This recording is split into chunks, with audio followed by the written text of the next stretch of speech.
Bom dia pessoal, tudo bem? Aqui é o Maicon e trazendo para vocês a atividade 4 de Ciências dos Materiais. Finalmente chegamos, na última atividade, já finalizamos o mapa. Então daqui sair para as férias, descansar um pouco, esfriar a cabeça para o próximo módulo. Essa atividade aqui eu fiz com bastante carinho também, com bastante detalhe e espero que vocês saiam daqui entendendo, o que era para ser feito. Então vamos dar sequência aqui. Então caso vocês tenham alguma dúvida, tá? Precisem de alguma coisa, vocês já sabem onde me encontrar e eu estou aqui à disposição para ajudar vocês, tá bom? Deixo com vocês a frase de hoje, que seria essa, do Aristóteles. As raízes dos estudos são amargas, mas seus frutos são doces. Então a gente sabe que estudar não é fácil, né? Vai tempo, às vezes a gente tem que sacrificar um lazer com a família, com os amigos, para poder focar nos estudos. Mas, como diz a frase aí, do grande pensador, as raízes são amargas, né? Mas os frutos que vocês irão colher no futuro, eles são doces. Então, vale a pena, tá? Então, vamos para a nossa atividade em si. Questão 1. A questão 1, basicamente, ela se baseia em quê? Outra coisa, pessoal, pode ser que a ordem das minhas questões não estejam igual à de vocês. Então, atentem-se a isso. Nesse meu caso, a questão 1 ela está falando sobre o estudo das tensões térmicas. No de vocês pode ser outra, tá? Mas aí vocês vão se achando aí. Então, o enunciado da questão 1. Vou ler aqui para vocês. As variações de temperaturas experimentadas pelos materiais podem acabar causando tensões neles. Essas tensões térmicas precisam ser levadas em conta, uma vez que podem causar uma deformação plástica indesejável, ou até mesmo a fratura de um componente. Tá? Trecho tirado lá do livro de vocês. Tá bom? E vamos para o próximo slide. E continuação do enunciado. Aí ele pede para a gente fazer algumas análises aqui. Sobre tensões térmicas, verifique o que se afirma abaixo. Então é o verdadeiro ou falso. Primeira afirmação. As tensões térmicas podem ser causadas caso não seja restringida a expansão ou a contração do material. Afirmação 2. Gradientes de temperatura podem resultar em tensões térmicas. E afirmação 3. Materiais podem fraturar devido a choques térmicos. A gente vai analisar cada afirmação individual, tá bom? E aqui a gente tem as alternativas, beleza? Então vamos para a resolução da primeira questão. Vamos analisar as afirmações. Analisando a afirmação 1, onde ele disse que as tensões térmicas podem ser causadas caso não seja restringida a expansão ou a contração do material. Tá, vamos analisar isso daqui. Então ele está falando o seguinte, que a gente pode ter tensão térmica caso a expansão do material não seja restringida. Então ele está falando assim, se eu não tiver nada restringindo a expansão desse material, eu vou ter uma tensão térmica. Vamos ver se é verdade isso. Então, aqui seria uma análise do que seria o correto. Então, podemos ter tensões resultantes da restrição à expansão ou contração térmica de um componente. Então, a gente só tem restrição térmica, a gente só tem tensões térmicas quando nós temos justamente a restrição, né? Porque o que acontece? Aqui tem um exemplo para vocês entenderem, tá? O que seria essa restrição térmica? Imagine uma barra sólida, homogênea e isotrópica. Se elevarmos a temperatura dessa barra, ela sofrerá uma expansão térmica em todas as direções. E, caso ela esteja livre para sofrer a expansão, então não tem nada restringindo ela, nenhum dano será causado a ela. Então a gente não tem nenhuma tensão quando não tem nada restringindo. Entretanto, caso algo restringe a expansão térmica da barra, por exemplo, suportes rígidos nas suas extremidades, tensões térmicas se formarão nela. Então a gente só tem uma tensão térmica quando essa expansão ela é restringida. Com isso a gente conclui que a afirmação 1 é falsa, certo? Vamos para a segunda afirmação. Diz o seguinte: gradientes de temperatura podem resultar em tensões térmicas. Vamos analisar. Então aqui, ó, outra situação que podemos encontrar é a de tensões resultantes de gradientes de temperatura. Então, sim, gradientes de temperatura podem resultar em tensões térmicas, tá? E vocês podem ler aqui também com mais calma, mas aqui, ó, eu até deixei em negrito. São gerados gradientes de temperatura. Isso mesmo, são gerados gradientes de temperatura que geram tensões térmicas ao longo do prato. Então, vocês podem ler com mais calma aqui, tá bom? Pausa o vídeo e dá uma lida aqui. Então, sim, essa afirmação é verdadeira, pois gradientes de temperatura geram tensões térmicas. Então, a afirmação 2 é verdadeira. Terceira afirmação: materiais podem fraturar devido a choques térmicos. O que vocês acham? É verdade isso? Com certeza, né? Então, vou ler para vocês aqui a análise dessa afirmação. Podemos também observar a fratura de um componente devido ao choque térmico. Vocês podem ler com mais calma também. Então, sim, choques térmicos podem fraturar materiais. Então, se você, sei lá, esquenta alguma coisa aí, um pedaço de metal, por exemplo, não sei, qualquer coisa, e resfria muito rápido, isso aí pode fraturar, né? Porque você esfria muito rápido, né? O material tende a endurecer, né? Mas você também pode fraturar o material, tá bom? Então, a afirmação 3 também é verdadeira. Com isso, a gente concluiu que a afirmação 2 e 3 são verdadeiras. Ou seja, aqui, ó, 2 e 3 apenas. Essa é a resposta correta da questão 1, ou da questão que está para vocês aí. Questão 2. Estudos sobre propriedades magnéticas dos materiais. Enunciado da questão 2. Magnetismo é o fenômeno no qual os materiais, ditos magnéticos, exercem uma força ou influência de atração ou repulsão sobre outros materiais. Trecho tirado do livro também. Aí ele pede o seguinte, né? Sobre algumas propriedades magnéticas dos materiais, afirma-se. Então, mesma coisa, a gente vai analisar as afirmações, tá? Então aqui, creio que vocês já tenham lido as afirmações, porque a gente vai analisar cada uma individual, tá? Então a gente tem 4 afirmações, vamos analisar uma a uma individualmente. Essas são as alternativas. Então vamos para a resolução. Afirmação 1.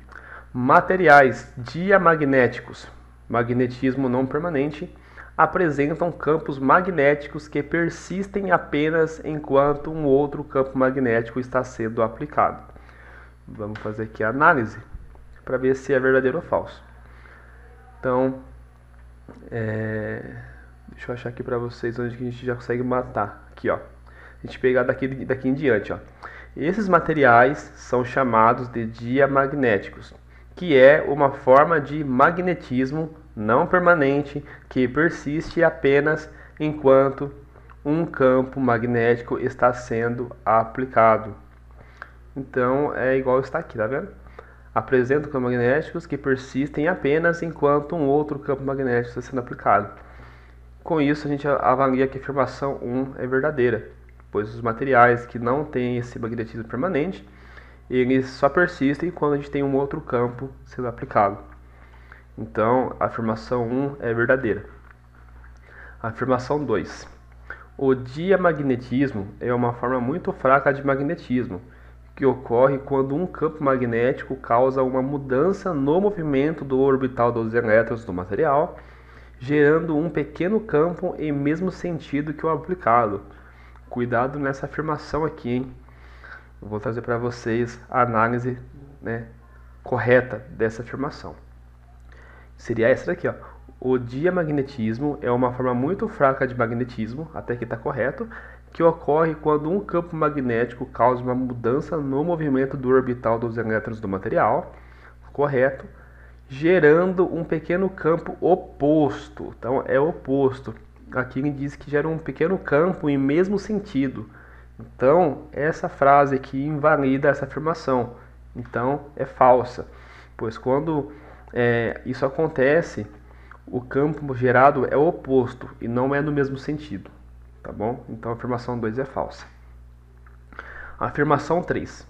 Materiais paramagnéticos apresentam momentos de dipolo permanentes, os quais, na ausência de um campo magnético externo, orientam-se de forma aleatória.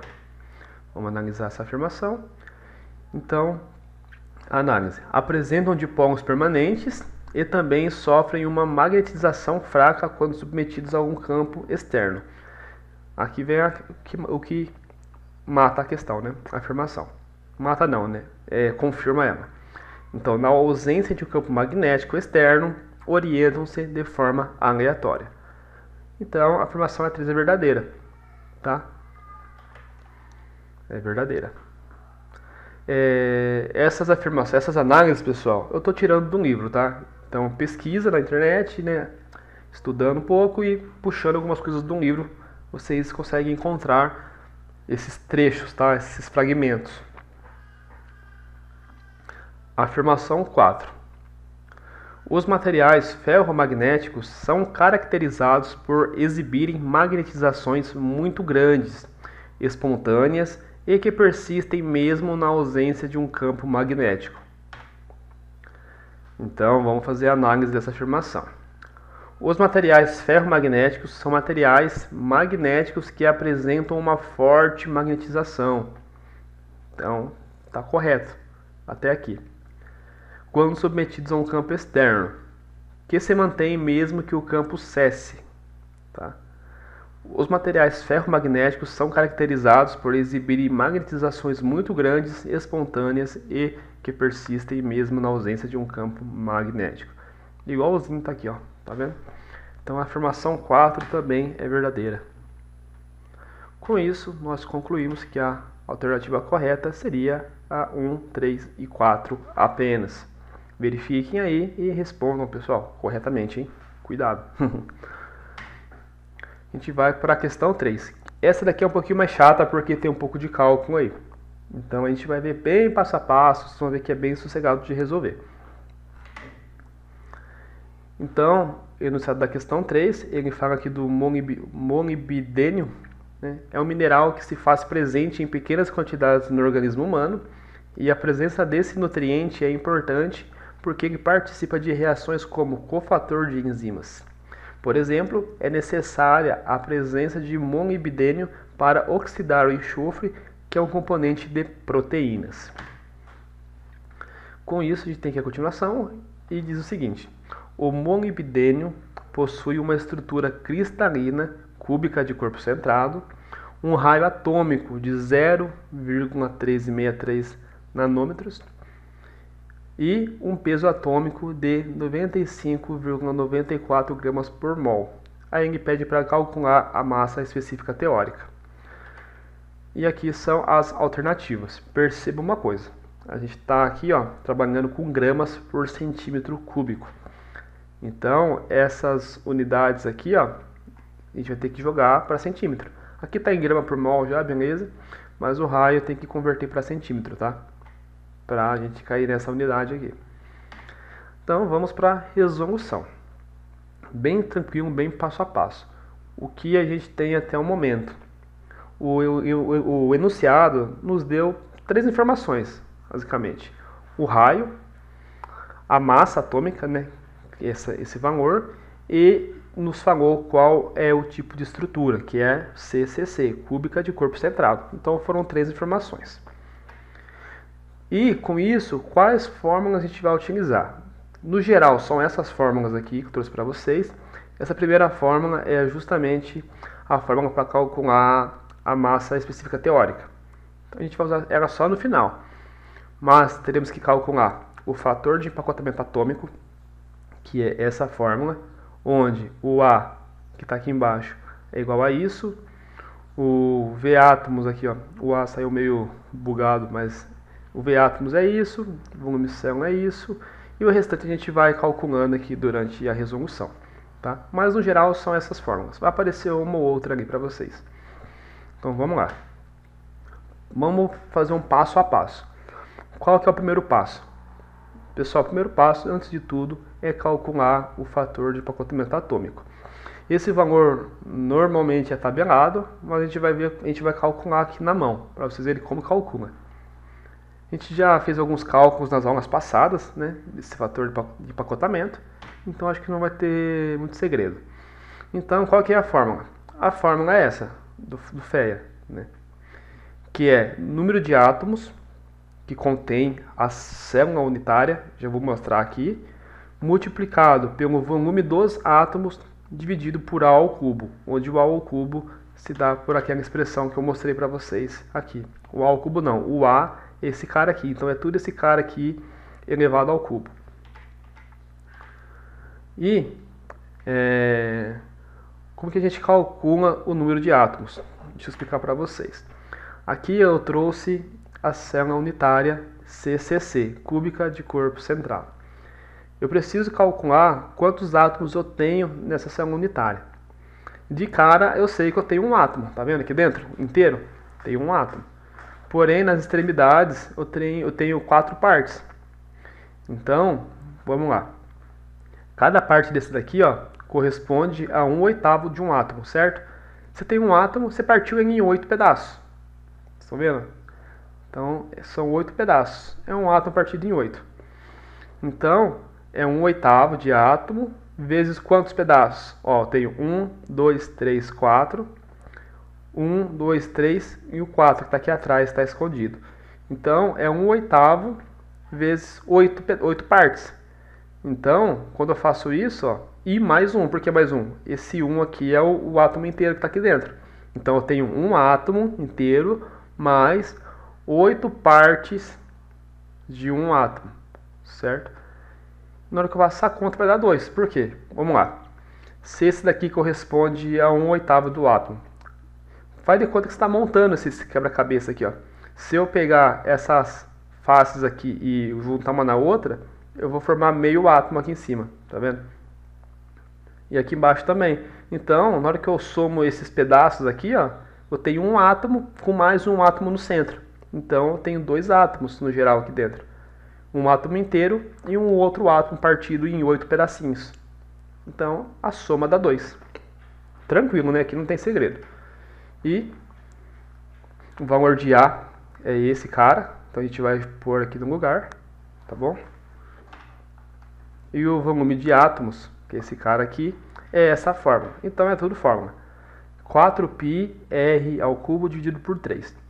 A gente vai pegar e substituir. Vamos para o passo 2 então? Na verdade é o passo 1 ainda, a gente está calculando o FEA. Agora é só pegar aquela fórmula e jogar os valores em cima. Quantidade aqui dos átomos, né, que eu tenho são 2, vezes o volume dos átomos. Então é 4π, certo? Vezes o raio, aqui está em centímetros, certo? A gente converteu. Dividido por 3 e dividido pelo valor de A, que é o 4R raiz de 3. Só tem um probleminha aqui, pessoal, ó, acabei não me tocando, tá? O valor não vai mudar, o valor é esse mesmo. Mas aqui, ó, se vocês forem calcular na mão aí pra ver, isso aqui está elevado ao cubo, tá? Esse cara aqui de baixo. Acabei de esquecer de colocar aqui o parênteses e elevado ao cubo. Mas todo esse valor está elevado ao cubo.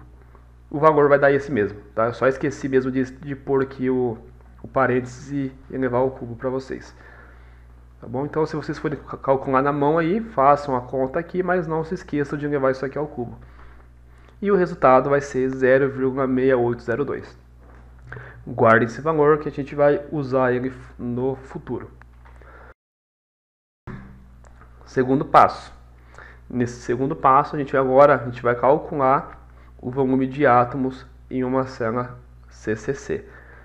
Então a gente sabe que tem 2 átomos, a gente vai calcular qual é o volume que eu tenho de átomos dentro da célula unitária, que é aqui em quadradinho. Então como que eu faço isso? O volume de átomos na célula vai ser igual ao número de átomos, que a gente calculou que é 2, multiplicado pelo volume de átomos. Então, como que a gente faz isso? Número de átomos são 2, beleza? E o volume dos átomos a gente calculou aqui atrás, ó. A gente tem aqui a fórmula. É 4π vezes o raio, lembra que o raio tem que estar em centímetro, dividido por 3.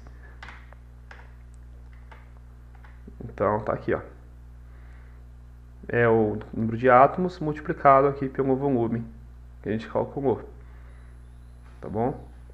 E se fizer tudo certinho as operações, a gente vai encontrar o valor de 2,1213 vezes 10 na menos 23 centímetro cúbico. Então, o segundo passo está feito. Vamos para o terceiro passo, que agora é calcular o volume da célula, certo? Então a gente calcula o volume de átomos em uma célula. Agora, o volume da célula vai ser como? Vai ser esse volume que a gente calculou aqui agora, dividido pelo FEA que a gente calculou no começo. Fazendo isso, a gente só pegou o valor de trás ali, que é o volume de átomos na célula, e dividiu pelo FEA, que é o fator de empacotamento. E a gente vai encontrar este valor aqui, também em centímetro cúbico, né? Está vendo em centímetro. E esse aqui seria o volume da célula unitária. Agora a gente vai para o passo 4, que é calcular a massa da célula. Tá? Então a gente tem o volume da célula, agora preciso saber a massa dela. Como que eu faço isso para calcular a massa? Eu vou pegar o número de átomos, que é 2, multiplicar pelo peso que foi dado para a gente lá, que é 95,94 gramas por mol. Isso aqui é o peso, né, do átomo, dividido pelo peso de um átomo. Esse valor aqui também é tabelado. Se você pôr aí na internet o peso de um átomo, você vai ver que é 6,02 vezes 10 na 23, tá? Então, essa aqui é a fórmula. O que varia, esse aqui é fixo, esse valor aqui de baixo é fixo. O que varia é o número de átomos e esse valor que é fornecido, tá bom? Fazendo isso, colocando o número 2 aqui, multiplicando e dividindo, a gente vai achar que a massa dessa célula unitária equivale a 3,1874 vezes 10 na menos 22 gramas. Agora, tendo esses valores, a gente consegue calcular a massa específica teórica, que é dado pela massa da célula dividido pelo volume da célula.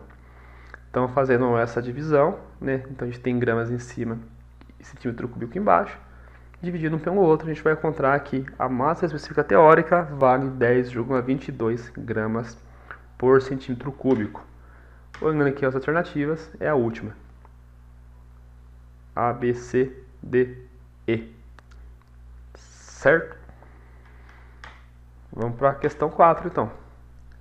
A questão 4 fala sobre os polímeros. Bem sossegadinho também. Aqui ele só está contextualizando, então nem vou ler, vou direto para as afirmações. Então, sobre polímeros, julgue as afirmações. A gente tem, nesse caso, a gente tem 4 afirmações, vamos analisar uma a uma. A primeira afirmação: polímeros termoplásticos possuem cadeias lineares flexíveis, alta massa molar, são moldáveis com a diminuição da temperatura e são recicláveis. Vamos fazer análises aqui. Meio estranha essa afirmação, né? Quem está falando o seguinte, né? Que os polímeros eles são flexíveis, alta massa molar, beleza. Aí ele fala o seguinte, que são moldáveis com a diminuição da temperatura. Aqui já meio que matou, né, a afirmação, porque se você diminui a temperatura, ele fica mais rígido, né? Então, qual que é a análise aqui, ó? Então, eles possuem realmente cadeias lineares flexíveis, eles têm alta massa molar, são moldáveis com o aumento da temperatura e não com a diminuição da temperatura, tá? E são recicláveis. Então, essa frase aqui, essa palavra diminuição, torna a afirmação 1 falsa. A afirmação 2.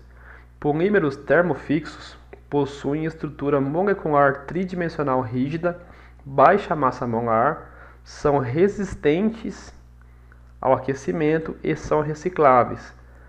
Aqui teve uma outra palavrinha que matou, né? que na verdade eles não são recicláveis, né? Então aqui, ó, a análise.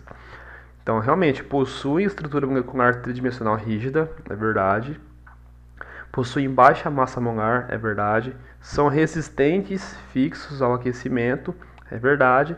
Porém, não são recicláveis, tá? Exemplo, poliuretanos, epóxis e poliésteres. E aqui ele diz que são recicláveis, mas não são. Então, essa palavrinha são recicláveis torna a afirmação 2 falsa. Afirmação 3. Elastoméricos são polímeros amorfos. Então, vamos lá. Os materiais elastoméricos são, sim, polímeros amorfos. Tá? Então, vocês podem ler com mais calma também, mas aqui já matou. A afirmação 3 é verdadeira.